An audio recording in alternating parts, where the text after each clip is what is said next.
Well, I guess we can get started. It's a little after 7. Don't have much in the way of business.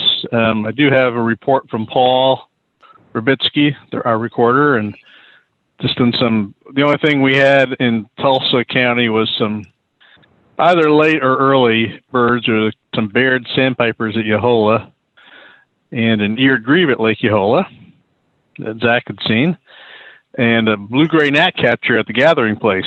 Scott Loss was, I guess, visiting there and saw a blue-gray gnatcatcher. And also, it's not on Paul's report, but Steve Metz did have some red crossbills down below Keystone Dam a few days ago, and they've been there a couple of times. He's seen them a few times this year. Yeah, I think he's the only person who's seen them out there. Other people go to look after he reports them and come up empty. Yeah, I think he's got a cage of them. He lets them loose when he's there, and then he calls them back in when he's done photographing them. That's what he does with all of his birds. That's how he gets such good pictures. Yeah. You should see the aviary he's got at home. Yeah. That's how he gets all those good pictures. Yeah. I'm letting out the secret here. Sorry, I'm breaking the photographer's code here. Is there any other business we need to discuss? I will say we've got, we're not doing our Eagle Watch and Raptor Rally this year. But next month our program is going to be from the Raptor Center in Florida, and they'll be featuring some live birds on our Zoom call. So that'll be interesting and should be a lot of fun. So and they'll be talking about the birds and showing us some, what birds we'll see exactly, they'll decide that night. This depends on, how the birds are feeling, I guess. Yeah. And, that's always been our experience when we had the birds brought in for our Eagle days. This depends on, which birds feel like traveling. I guess in this case, it's just which birds want to be on camera that night. So that's our substitute for Eagle days. I know there's been several eagle nests been spotted around the county. Several people posted on at OK Birds lately. They've been seeing some and asking about them. So there's, as you know, we've got quite a few bald eagles nesting all up and down the river now. Is there any other business we need to discuss? You want to talk about the backyard bird count, whatever? Oh, yeah. That is the great backyard bird. Well, Mary, you want to talk about it? You might know more about it than I do.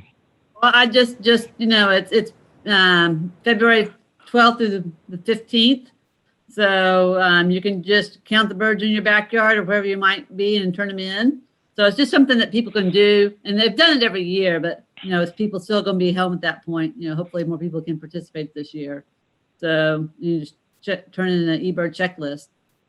So yeah, and they've got a special web page to submit it and track just the ones that are part of that. So it's a fun little event to do, and it's a perfect thing to do on your own. It can be in your backyard or wherever you happen to be going, or if you go out looking for red crossbills, you can include those. And I think that's anything else we should be, Mary, anything else to bring up? Hey, John, our program for March. Yes. That's going to be Dan Ranking from Sutton Center, and he's going to be talking to us about the 20-year revival of the Breeding Bird Atlas for Oklahoma. Let's see if there's anything else I should be. Oh, yeah. Yeah, and I'll mention, too, that if you haven't been to it, Ron Hebner has put together a calendar of virtual birding events all around the country. And it's hosted on the Tulsa Audubon website. And so if you're wanting to hear something about birds, there's probably something going on every day of the week and he's got a list of, from all around the country of meetings that you're welcome to join in on, and on a very, very anything related to birds, bird clubs, Audubon groups, nature centers, all sorts of folks that are doing virtual presentations like ours. So so if you're looking for something to do some evening, check out that calendar on the Audubon, on our Tulsa Audubon webpage. Yeah, if you become aware of something and it's not on that calendar, email me and I'll get it on there. All righty. And Jeff, you want to tell us about how the Christmas count went? It went. We got 104 species, which is about 3 under our 30-year average. We had the best bird was a Say's Phoebe out near Skytook. We had, is that a first for the count? No, there was one in 1989. So we had good numbers of a few of the lesser common species like coots and least sandpipers. We blew away our all-time high for least sandpiper. We didn't have any common loons, no bobwhite, which doesn't really surprise me. Very, very few goldeneye. We had about 2/3 of the usual turnout, and we had a lot of people covering new areas because there was some leader changeover, either temporary or permanent. So I think there was people that not knowing the areas and being shorthanded. We just, there was probably a few more birds out there, but anyhow, we got it done. We had a pretty good count, which is, usually I tell people do your best, and this year I was telling them if you do pretty good this year, then I'll be satisfied. So I'd say it was a pretty good count. Yeah, it was a good day, all things considered.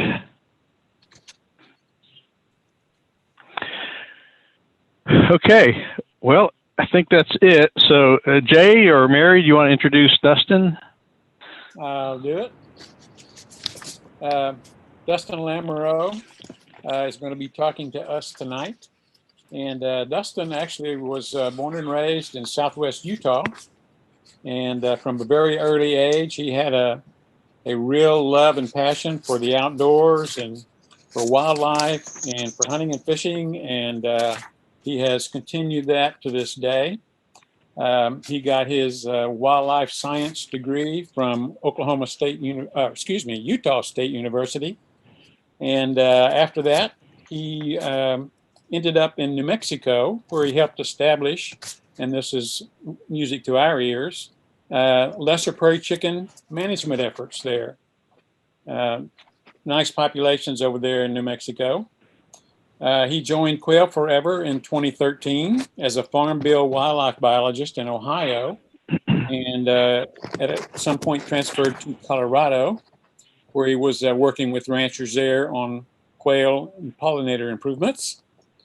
In 2017, Oklahoma was lucky enough to latch on to him, and he was hired as the coordinating wildlife biologist within the state, assisting in the delivery of pollinator-specific programs with a focus on monarch butterfly recovery efforts. So you can see he comes from a background that is right up our alley. In April of 2019, Dustin was appointed the state coordinator in Oklahoma for Quail Forever. And in that role, he provides support and direction to a growing team of farm bill wildlife biologists. And their purpose is coordinating diverse partnerships to assist landowners in designing, developing, and funding habitat improvements on private lands.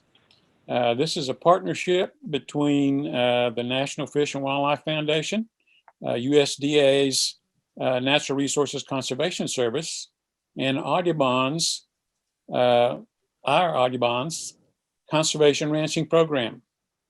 And I want to mention this too, that most everybody realizes that Oklahoma is 95% privately owned land.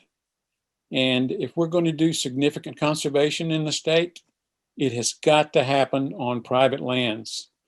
And the job that Dustin has now is involved in finding funds and helping people develop conservation plans for their property, while at the same time maybe improving their business too. So it is just exactly the key kind of work that is critical for Oklahoma to do conservation. And that in turn helps us to meet our mission of trying to increase awareness and protect and create education about birds, but all wildlife, and especially pollinators as well. And to have that, you've got to have wildlife habitat. So speaking as a former conservation nonprofit worker myself, it takes a lot of work to do that. And the work that Dustin is doing on the ground with private landowners is absolutely vital. So we are pleased to death to have Dustin with us tonight to talk to us a little bit about the conservation ranching program and the kinds of things that he's doing here to help conservation, birds, pollinators, and all wildlife. So Dustin, I'll turn it over to you. I'll mention that Dustin does live in Stillwater, and he was married in 2016 to his wife, Becca. So we're glad to have you here. We're glad you're in Stillwater and doing the work you're doing, and looking forward to what you got to tell us tonight. Excellent. Thanks, Jay. Well, I think that you hammered home the first part of my presentation, actually, with 95% of land in Oklahoma being privately owned. So what a perfect segue to really dive right into this. Good. So, yeah. So I'll go ahead and share my screen here. Well, thanks for the introduction again, Jay. Like Jay said, I'm Dustin Lamoreaux. I'm the Oklahoma State Coordinator here in Oklahoma for Pheasants Forever and Quail Forever. I do oversee 3 additional biologists in the state, one in Claremore, one in Woodward, and another one here in Stillwater that took on my old duties as I moved on to state coordinator as well. And biologist there in Claremore is works on all the different conservation programs. Her name's Elizabeth Elliott. We have Tanner Swank in Woodward. He does a lot of he does most of our prairie chicken work, or at least lesser prairie chicken work here in the state with NRCS.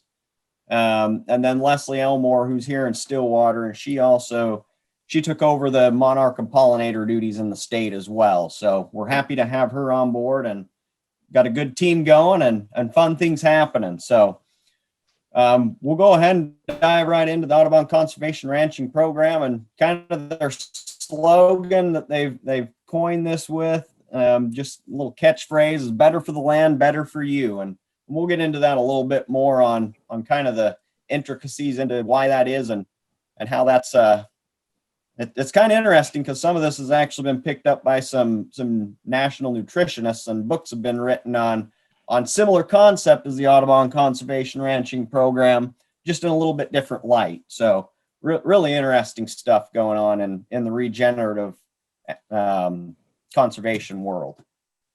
So I'll start with really the purpose of the Audubon Conservation Program, and that's to reverse grassland bird populations' decline by restoring wildlife habitat. That's really where the pudding lies, is in habitat on the ground, and the bigger, more connected habitats we can make absolutely is going to be more rewarding for all your bird species, insects, and all other wildlife on those acres. So we're looking at millions of acres with this program as well, not just a few 100,000. We're talking millions here, and I do have some numbers near the end of this that really speaks to kind of the magnitude this is headed, and hopefully where it will continue to go as well. All right. So the strategy behind this is use a bird-friendly ranch certification that empowers conscientious consumers to incentivize grassland stewardship on farms and ranches.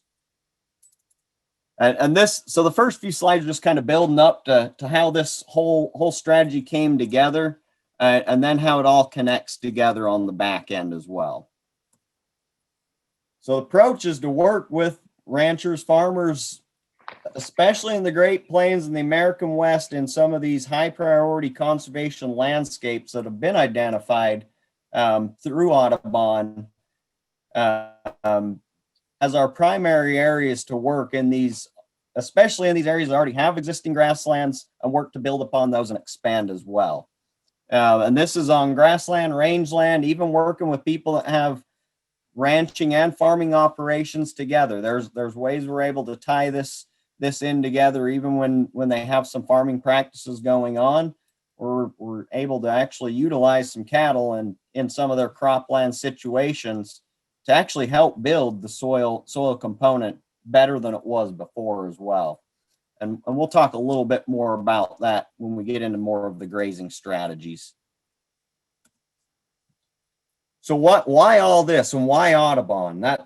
This is a question that get a lot when give presentations. Why Audubon? Why does Audubon care, and why do they want to do this? Why take this stance, and why put this initiative in place? Well, I think a lot of people on this call already know that our grassland birds are in a pretty steady decline across the board. Some species much more dramatic than others. Type grassland birds have suffered much more drastically than any other suite of birds to date.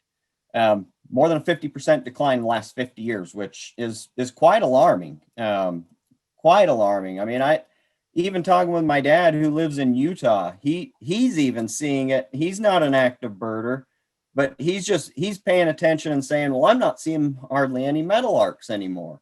I'm not seeing this species anymore. And it's just really interesting.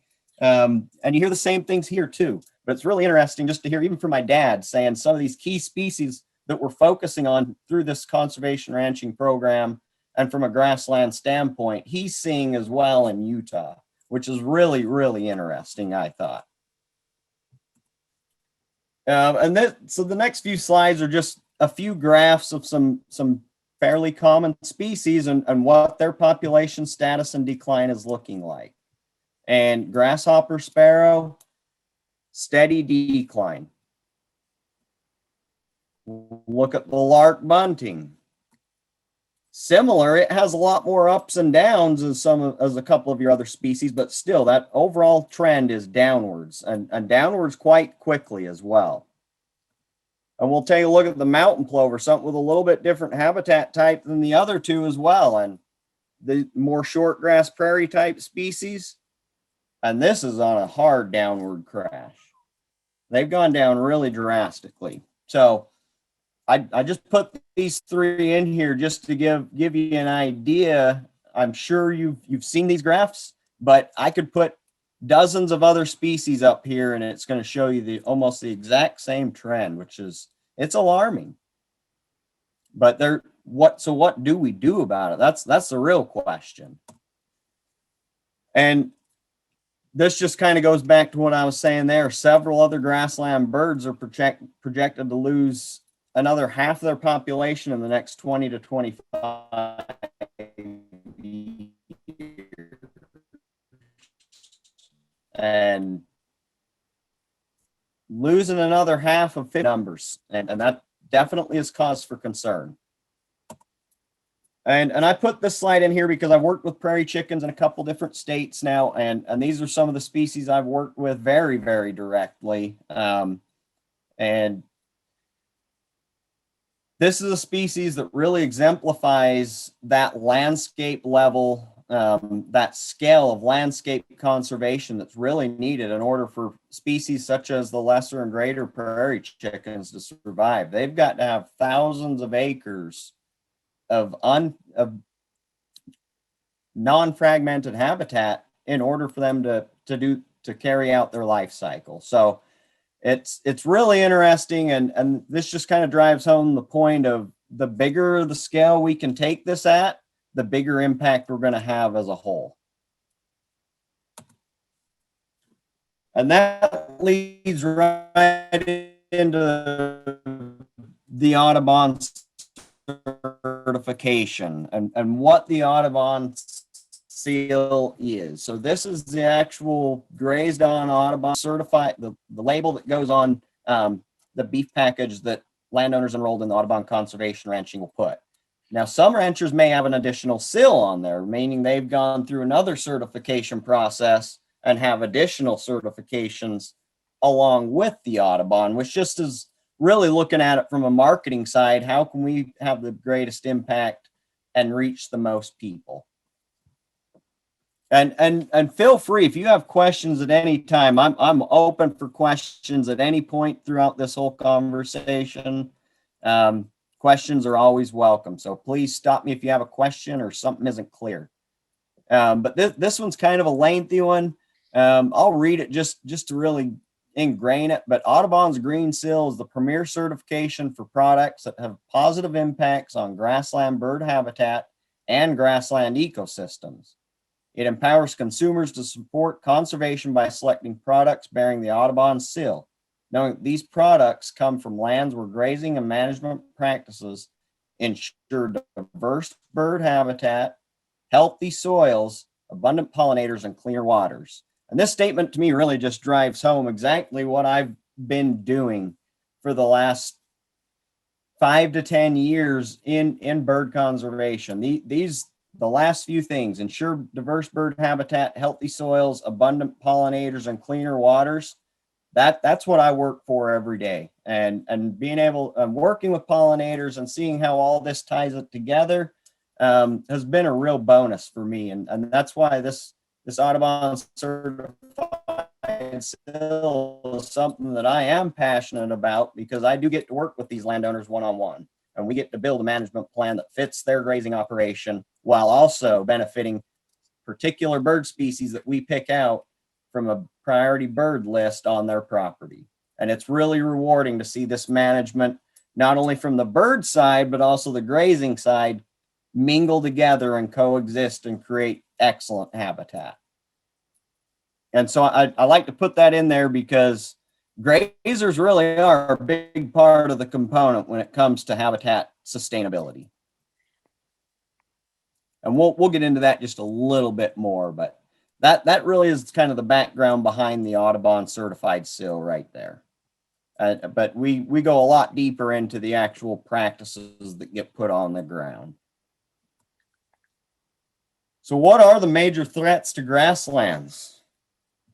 This one is probably one that a lot of people know a lot about, but cropland conversion, residential development, urban sprawl, however you want to look at that, energy development via that be wind, solar, oil and gas, all three of them can kind of play a part in this.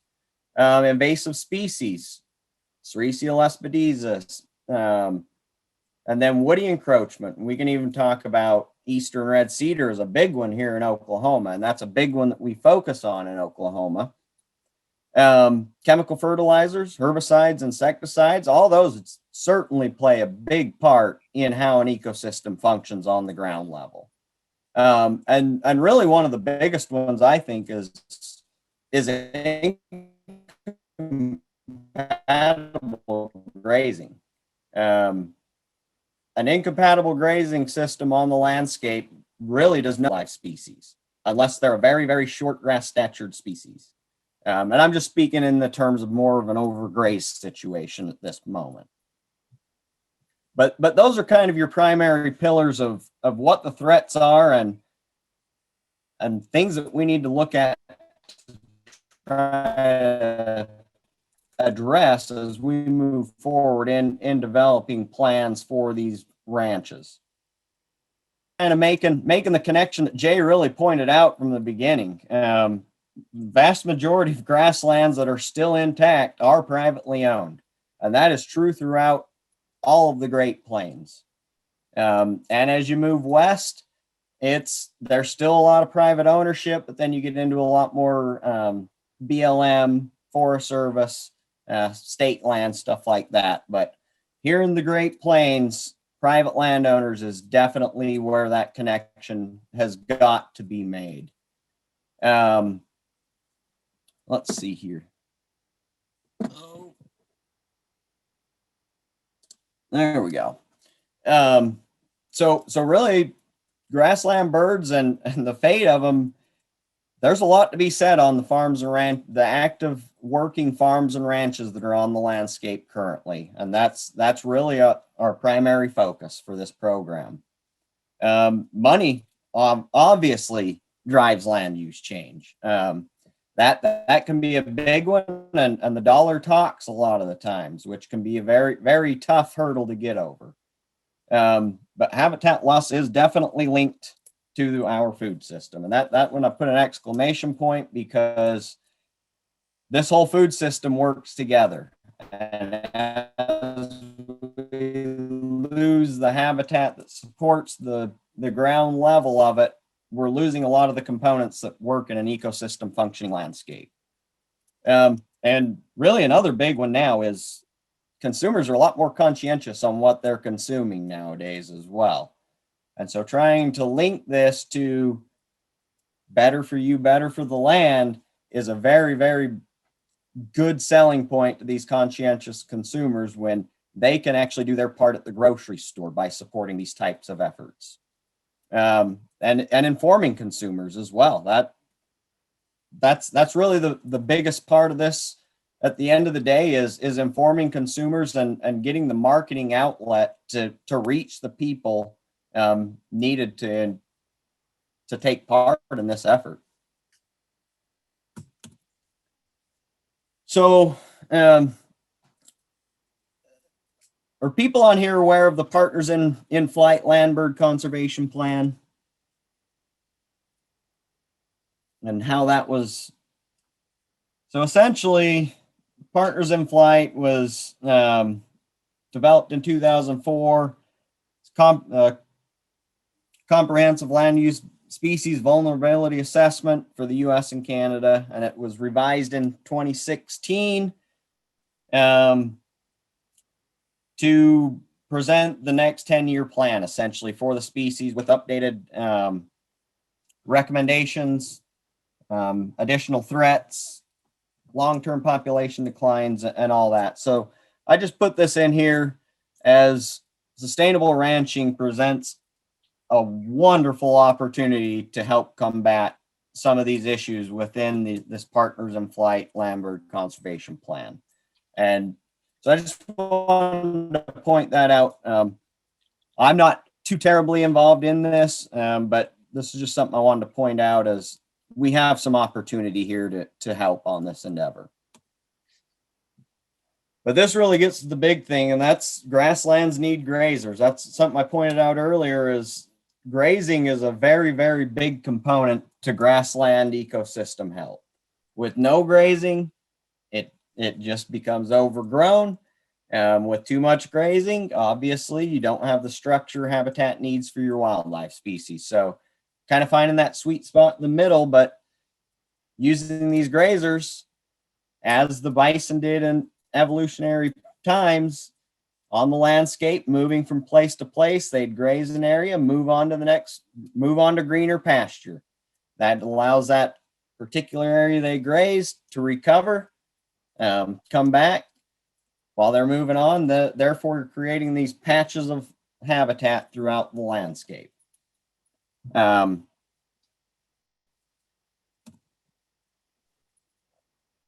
how do we, with all the fencing and changes to the landscape from what it used to be, we really don't have the luxury of just free roaming bison to kind of take care of that function anymore. So we need to use cattle to mimic this same exact, may not be exact, but similar function that was going on hundreds and hundreds of years ago. Not only were they coming in and grazing, they were also defecating, urinating, applying more nutrients back to the ecosystem for it to flourish once again. There's a lot, really grazing is obviously that's what I work with in this program. I've worked with a lot of ranchers in several different states. It's amazing what a good grazing system can do from a wildlife standpoint on a ranch. It really is.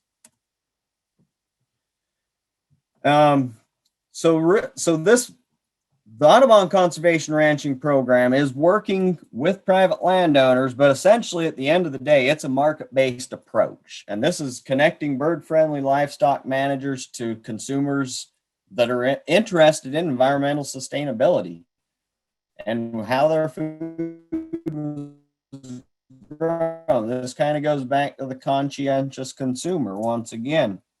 If we can make that link between the two, starting to build momentum. And I'll talk about more of the markets that are in place when we get closer to the end of this and potential avenues for people if they're interested in purchasing Audubon Conservation Ranching beef. And even from here in Oklahoma, I'll definitely talk about that at the end as well. So this is the market-based side of this has been the slowest part to get moving.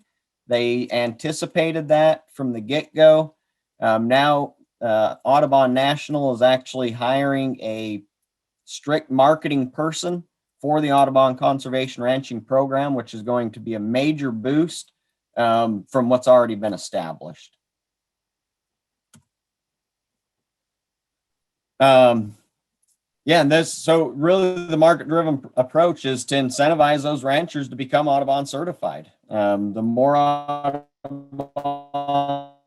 certified ranches we have on the landscape, the more acres of bird habitat, helping with the management decisions and getting that habitat on the landscape. So it's a win-win. It really is. But getting that market connection is where this thing really is starting to take off. And so this graph just really shows the interconnectedness between all the things that I've just talked about so far. We've talked about the ranch and how important that ranch is, not only from their well-being, but also from the habitat side. They hold our prairie ecosystem, grassland habitats. We've got regional marketplaces set up. Now we're just trying to keep this positive feedback loop in a circle, essentially. So that, and at the end of the day, it's conserving more bird habitat, benefiting pollinators, soil health, cleaner waters, and all your other grassland wildlife. Obviously, as a pheasants and quail forever biologist, I'm very interested in quail populations as well, which just happens to be one of those grassland bird species that is on our priority list here in Oklahoma as well. So not only do I get to make the link between grassland birds, I also get to do it between a game bird species, which our organization supports, in addition to the pollinators and all the other wildlife. So it's a really cool loop that's connected here, and I'm really happy to be here doing it. But just wanted to kind of show how this whole system is kind of linking itself together between the consumer, what work's being put on the ground, and the rancher. So the program standards, this is really where the rubber meets the road, and this is the part that I really have a big hand in. This is the 4 pillars of the Audubon Conservation Ranching Program. You have habitat management, forage and feeding, animal health and welfare, and environmental sustainability. And each one of those is a standalone pillar. And for each one of those, habitat management, there's a separate set of protocols that goes along with that are very in-depth. They're line-by-line items that the ranchers must meet and adhere to from the date of certification up through X amount of years based on how many years we expect that habitat management plan to be implemented. So with each one of these pillars, there's a long list of subset things that these ranchers adhere to with it as subsets to each one of these pillars that go in a lot of depth. And we could have probably about 5 months worth of meetings going into each one of them. Just kidding. but we really could spend a lot of time, especially on every one of them. But the habitat management side is obviously one I could spend days on. But I'll go through each one of these in just a little bit of detail, give you a little bit more idea of what's embedded within each one. And if you have questions about what's contained in each one, absolutely feel free to let me know. Oh, I threw this slide in here too. So this region, this was for a ranch that I did that is now certified in Kay County.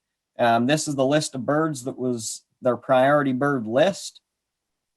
So you can just take a quick little glance at that, get an idea of what species are on that. This is in reference with ODWC's species of greatest conservation concern, as well as Audubon's species of greatest conservation concern as well. So we cross-referenced the two and came up with a list of some of the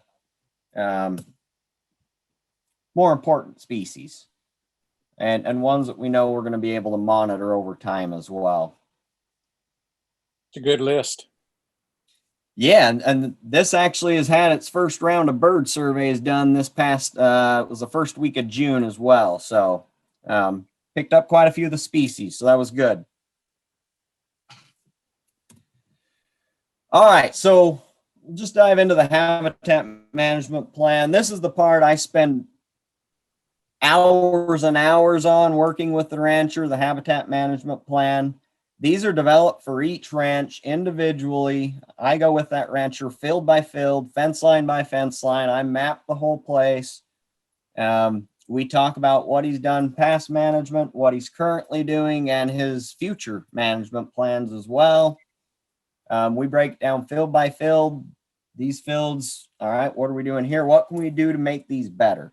How are you rotating these cattle through here? How can we maybe tweak that plan to leave some habitat over here this time of the year? So they really go into a lot of detail, and they can go from, typically with the management plans, we have that list of priority species that I pointed out. When working with these landowners, I'll ask them if there's particular birds on that species that they have an interest in, to try to gain their interest in this whole process a little bit more too. Typically they'll pick out 2 or 3 birds, and I'll take those particular bird species they're interested in and see how we can integrate that in to really kind of see if we can do a patchwork to incorporate that into all the bird species across the ranch, but really try to hone in on a few particular management practices that are going to do the most good right out of the gate. And these practices can range anywhere from fencing off riparian areas, prescribed burning, eastern red cedar. Maybe there's dense forest that historically wasn't dense forest. It was more of a savanna and more of the cross timbers area. Looking at doing some forest stand improvement in those areas, just simply going in and thinning some of that timber out to allow that sunlight to hit the ground and let that herbaceous community in the understory flourish. So it's really is a one-by-one landowner, very, very detailed to that landowner and his resources on the ranch. You'll see for the grazing, I listed a whole bunch of different grazing approaches. The Audubon Conservation Ranching Program is not saying you have to do this one particular grazing method. They list all these because they know that there's different benefits depending on the situation for a rancher's geography that may work better and may produce better results than what they thought could be the best grazing option. So they leave that really wide open for us to work with the landowner, rancher, and adapt that plan to work with his grazing style and give us the habitat that we're looking for on the back end. And it's really looking at creating that patchiness across the landscape that we've talked about from the historical bison grazing patterns. Now we're trying to create that patchiness on a little bit smaller scale with individual landowners, but across the landscape. Obviously a big endeavor. We're working on some additional ranches here in Oklahoma with potential of a pretty good sized one in western Oklahoma, hopefully on the horizon. But I'll talk about the ones here in Oklahoma a little bit more, but we'll move on to the forage and feeding. The conservation ranching program is pretty stringent on what they do allow from forage feeding, animal welfare, all that. So no feedlots at all within the program. In pasture feeding is allowed, and that's when and if the rancher needs to use it, but it needs to be dispersed as well.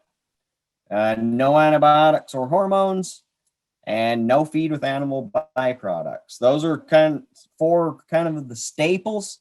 Now, the no antibiotics and hormones is not saying you can never use them, but if an animal were to get sick, obviously we want them to treat that animal. If they treat them with antibiotics, they need to be tagged and just can't be sold with the Audubon seal, that particular animal.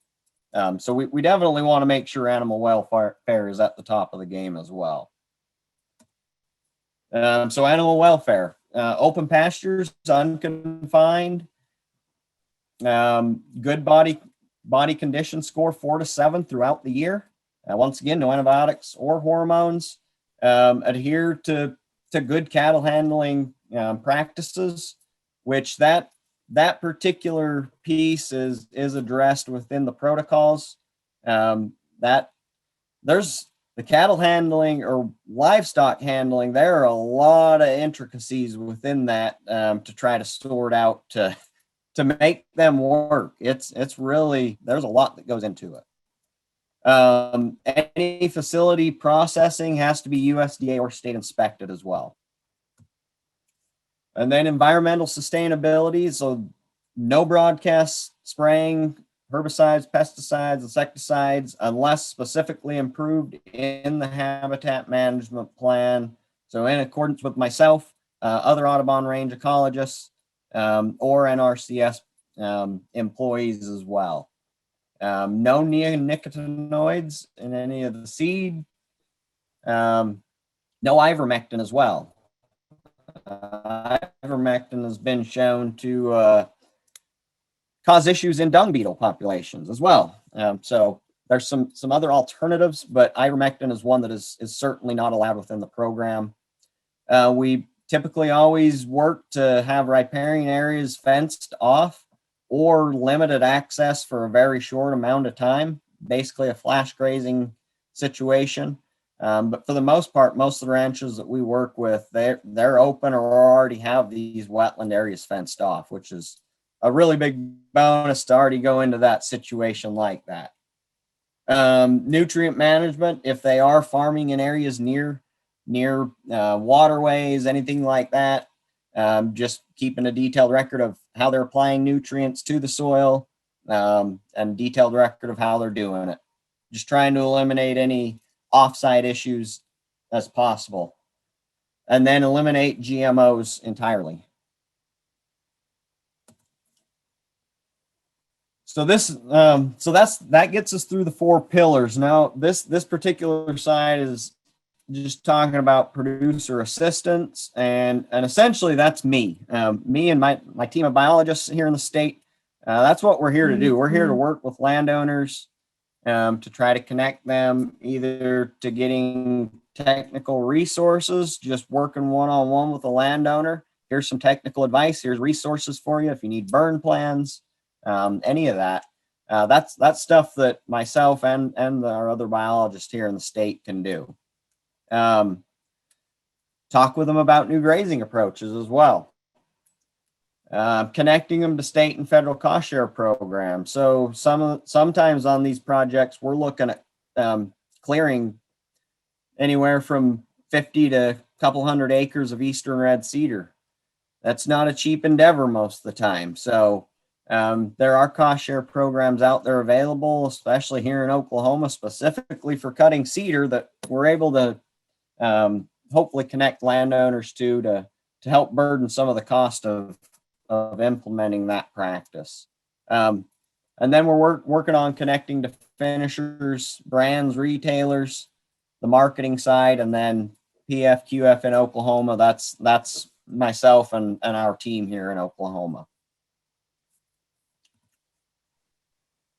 Ecological monitoring. This I talked about bird surveys that were done on one of the ranches here in Oklahoma in June. So there's bird monitoring done on every single ranch. We do baseline data the first year of being certified, and then the goal is to do bird surveys every year, but no longer than every 2 years on every ranch. They're using the bird friendliness index to compare they're just doing bird point counts on these ranches as well. While doing the bird point counts, we're having just very basic vegetation observations, grass species, forbs and legume species, invasives, that kind of stuff.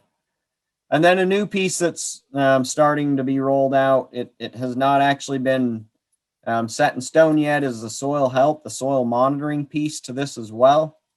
They're actually going to be doing soil monitoring on all the ranches. At least that is the plan, is to do soil monitoring across all the ranches in the Audubon Conservation Ranching Program.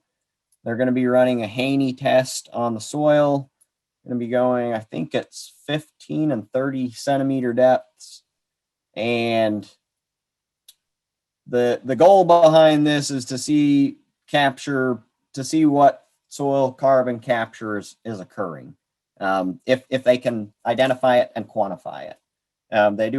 There's also a soil monitoring study that's going on in eastern Wyoming on 3 ranches. That's actually a very, very in-depth soil monitoring endeavor that's supposed to be able to monitor the carbon changes over time as well. So we're waiting to see data come out of the stuff from Wyoming, but the soil monitoring is something that has been moving forward. There's a protocol written for it, but it has not been implemented yet. And this is just a pilot site that was done in Missouri. Missouri does have some Audubon Conservation Ranching properties. Pilot site here, 3 times the biodiversity in birds and 5 times the bird density as compared to non-Audubon ranches in that surrounding area. So that's pretty big increase. And this map just shows, this will come into play a little bit later. This just kind of shows the historic grassland types. And you'll see when I put a map up of where the current Audubon Conservation Ranching properties are, it's going to overlay very, very nicely with all these colors here on this map.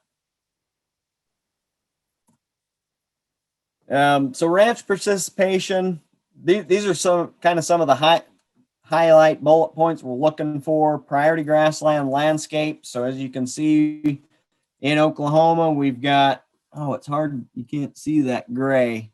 So the gray in the legend there is potential habitat as well. So it encompasses a large part of Oklahoma, but the consensus priorities on all level obviously is out in the Panhandle, northwestern, western Oklahoma, and there in Flint Hills, and then down around Tishomingo as well. So those are really some of the priority areas that they're looking to garner more participation. And a lot of that has to do with the amount of native grassland that is still on the landscape. Those green areas really correlate well with some of the remaining grassland acreage is still there. Conservation importance, shared values, willingness to meet program requirements. And once you get talking with a landowner and they commit, they really dive into this program. Some of the things that has been a little bit hiccup is finishing operations are most ideal. We don't have a ton of finishing operations in the program yet. The nice thing is one of our ranches here in Oklahoma is a experienced finisher, and that's all he does. He's located in Kay County. So that's one thing that we do have really nice here in Oklahoma. But it's been a little bit more difficult trying to find ways to get the cow-calf operation and making it work to get those calves going to the right place. There's work going on to see how they can bridge that gap right now, but really they're looking to try to pull in more finishing operations at this point. And people that already have potential connections to markets as well, like Whole Foods or hospitals, different retail outlets, which all those are already happening at this point. So this really gets into the market development side. This is a really messy photo. I've kind of made it messy with photo with a lot of different logos on there just to kind of show you there's several different ways that you can obtain Audubon Conservation Ranching products. All of these, so we've got Burgundy Pasture Beef, Evergreen Ranching, Prairie Bird Pastures, Corner Post Meats, Blue Nest Beef, and Rep Provisions. Of all of those, 2 of them actually have pieces located in Oklahoma. One of those is Blue Nest Beef. That's where the finisher in Kay County, he is partnered with Blue Nest Beef. And one of the new ranches I don't know if it's officially certified yet, but it should be any day, I assume, is the one in the middle, Rep Provisions. This is actually a Oklahoma exclusive brand. They're located south of Tulsa, and they have a really neat operation there, but they actually have been selling their products online now for about a year. They actually were already meeting all the protocols for the Audubon Conservation Ranching program when I met with them.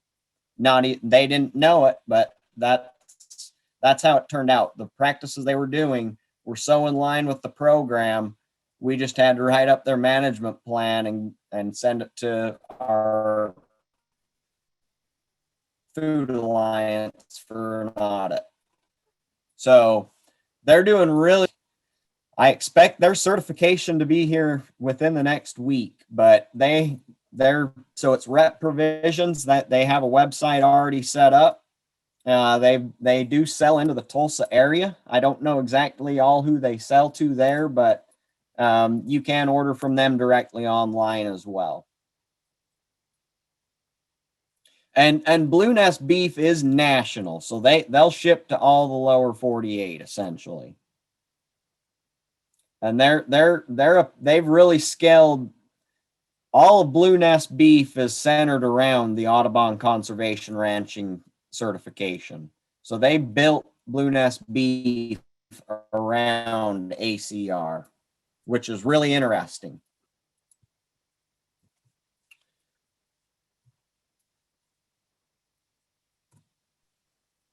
And for future, if ever doing any kind of a meeting anytime in the future, anything like that, I have talked with Rep Provisions, and they're willing to come and speak, give their 2 cents about what they're doing and how it's impacting birds on their place as well. So just wanted to let you know they're open to further discussion. Good. And we're going to actually be doing a marketing blitz with Rep Provisions through Audubon with my contact in Texas, Thomas Schroeder, once their certification is official.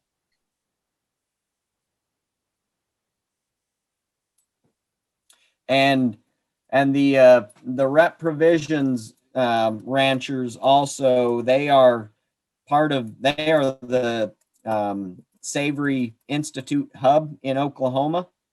So they actually, not only are they going to be carrying the Audubon seal, they also already carry the ecological outcome verification through the Savory Institute as well. They're really progressive ranchers, and They've actually done a lot of pollinator monarch work on their property as well. They have wildflowers there are awesome. It's a pretty place.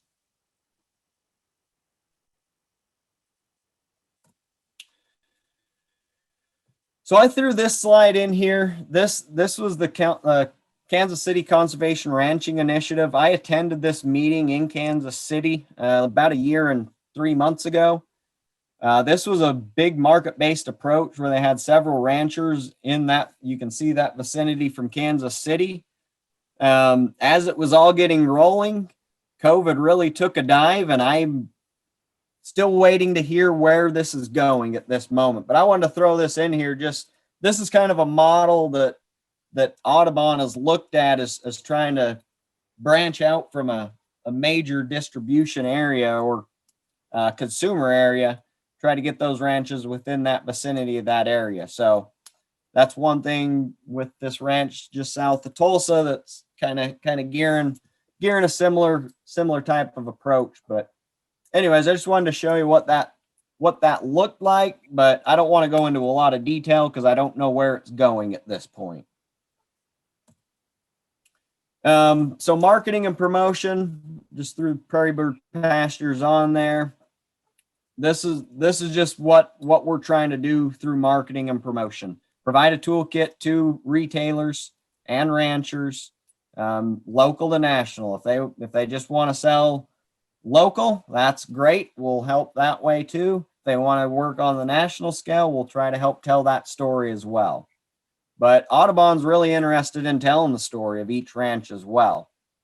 They've done several pieces on other ranches in different states to date, and always looking to add new essentially documentaries to the program to highlight what people are doing and provide that input from people on the ground in implementing the practices. Social media, Audubon website, and then that Kansas City market pilot, which still waiting on. I just wanted to put this in here. I keep talking about how this is all connected in a circle, but this particular slide really kind of ties it all together. I don't want to read each one of them, but animals, farmers, ranchers, consumer ecosystem. If we can make all those work together, keeping that ecosystem on the landscape as it is, we're going to have a lot better ecosystem habitat function all the way around. Keeping the ecosystem intact is what we want. So here's kind of the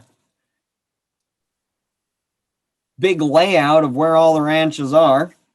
So currently there's 94 participating ranches, which that's a combination of where I'm working with them now to being fully certified. That's just under 2.5 million acres. 57 of the ranchers are fully certified. 1.99 million acres at this point in 13 states. And you can see in Oklahoma, we've got one right up there in Kay County.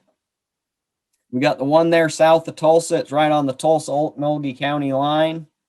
And then there's one all the way down there. It's just south of Waurika. The one south of Waurika, submitted their habitat management plan and just waiting for feedback. And then we'll send that on to Food Alliance.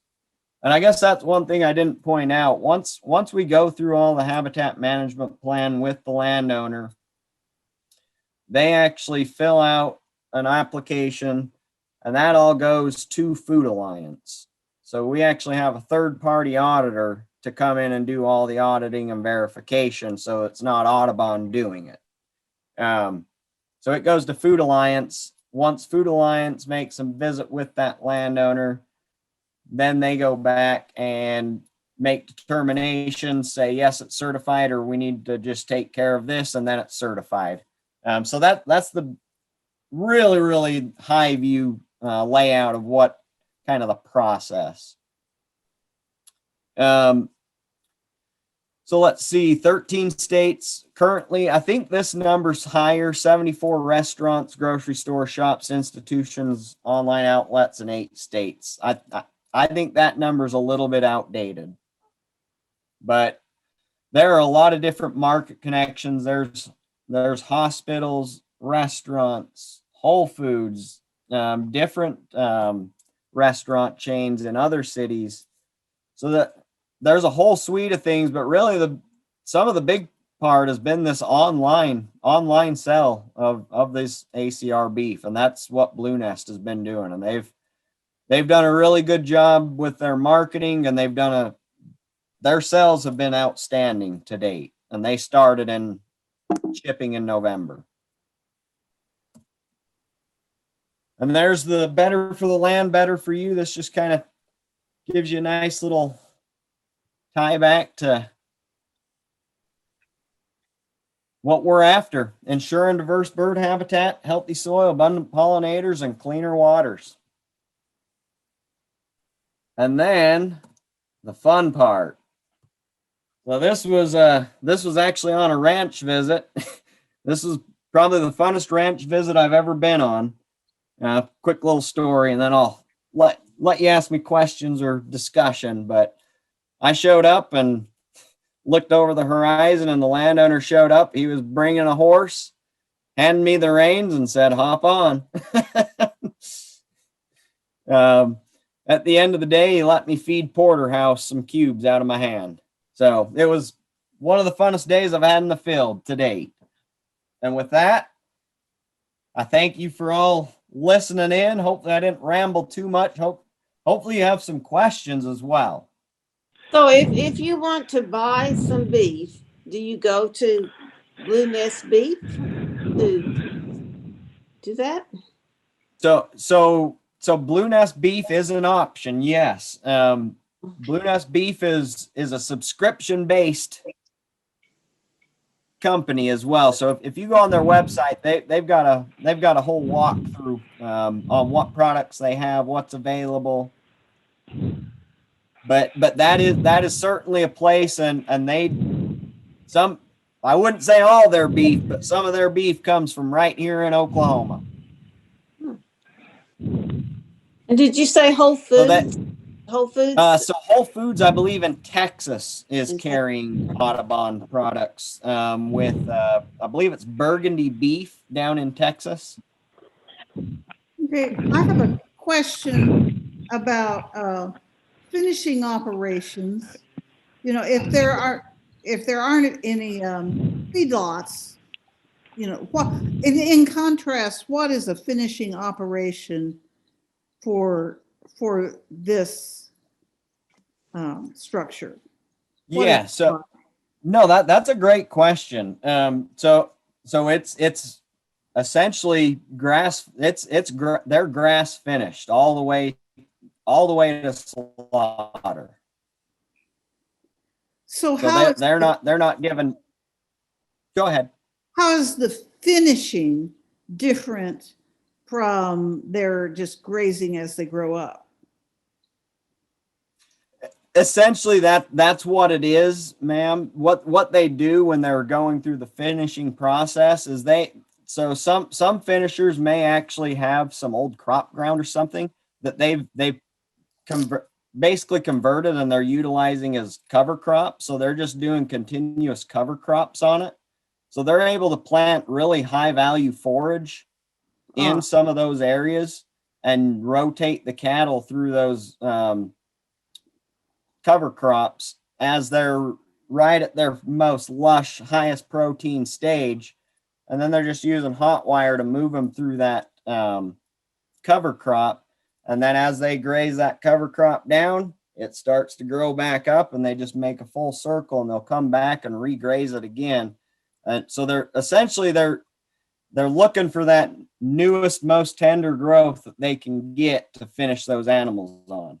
Okay, thank you. So a lot of so most of the people I've worked with in this program have been more of the amp grazing. So they're actually putting a lot of animals in an area. They're moving them sometimes 2 times a day, sometimes once a day. So they're actually getting that grass clipping that grass off, letting it recover. And by the time they're coming back around, that grass is fully recovered. It's still at its nutritional stage where they're going to be able to pack pounds on as well. So it's really how they're moving their cattle across the landscape that's giving them that finishing concept as well.